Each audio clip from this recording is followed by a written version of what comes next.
My name is Seho Young, and thank you very much for coming to my recital this afternoon. So my program is pretty long, so I would like to talk briefly about my concerto, Beethoven's third piano concerto in C minor, Opus 37. So Beethoven's life is commonly divided into three periods by historians and musicologists. The first is it's called the early period, and this is where Beethoven started to compose, and his work resembled a lot of the classical music tradition, such as Mozart and Haydn. They were pretty big influences on Beethoven. And then after, when he wrote around when he wrote the Eroica Symphony, Symphony Number 3, Opus 55, his middle or heroic period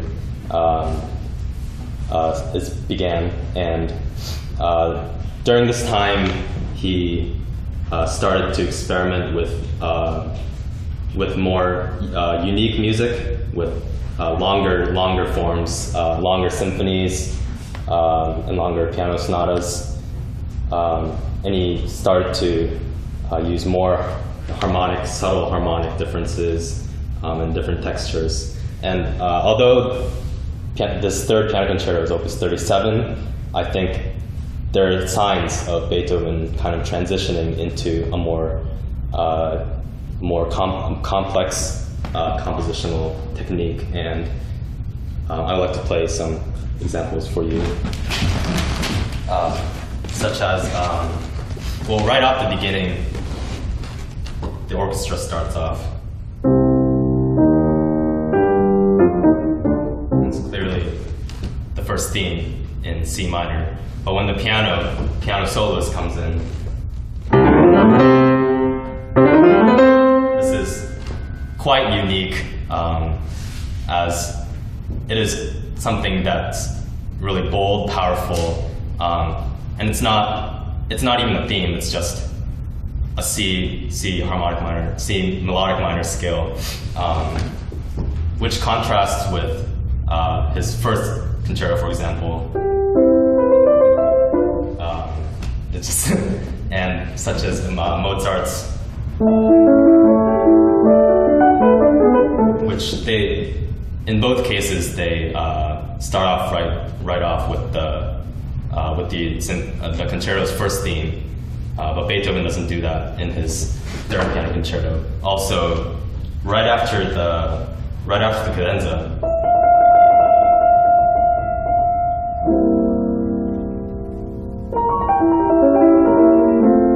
he enters this magical coda, which instead of just ending the movement, he stretches it out even further, which I think is very nice. And that also, he uses this long pedal through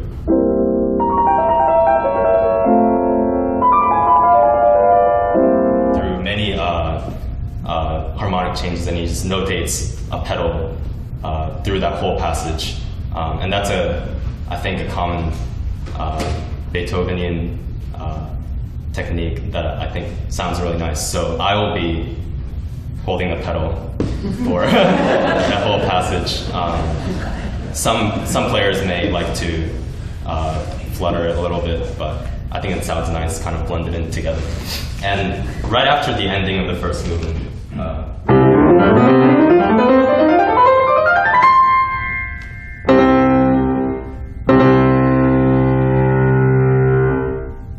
he goes straight into an E major, completely distant key from that of the first movement, which is C minor. And then the second movement goes on from there. And I think that's a really unique feature, because usually in C minor, E flat major would be the relative major key, but instead he takes it to a completely new world in the second movement. I think C minor is it's a very special key for Beethoven, and he used it a lot, such as the Pathetique Sonata, his Fifth Symphony, of course, 32 variations, Opus 111 Sonata, and I think this key for Beethoven and for me personally, I think it represents this battle between an individual, a hero, and the world and fate. And this sentiment is expressed quite clearly by Beethoven in his Heiligenstadt Testament, which he wrote in 1802. This piece was composed in 1800. And I think it's quite relevant in this piece. It resonates. I would like to read a quote.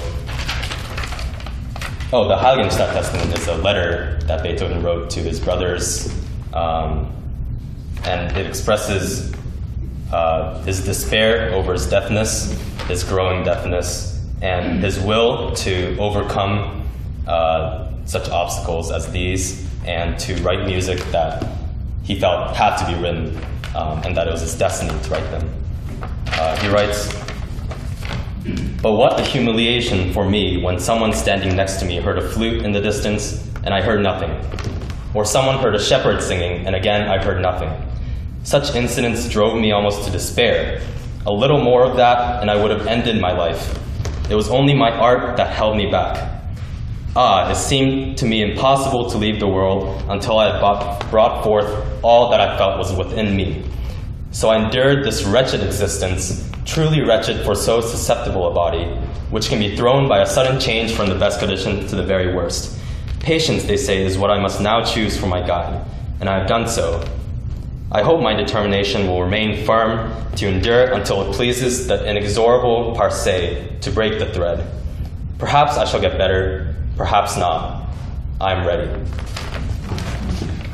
And so Beethoven was ready. I am now ready. And I hope you are also ready for his third piano concerto by the great Ludwig van Beethoven. Please welcome Miss Stefanie Jacob, who will be playing second piano.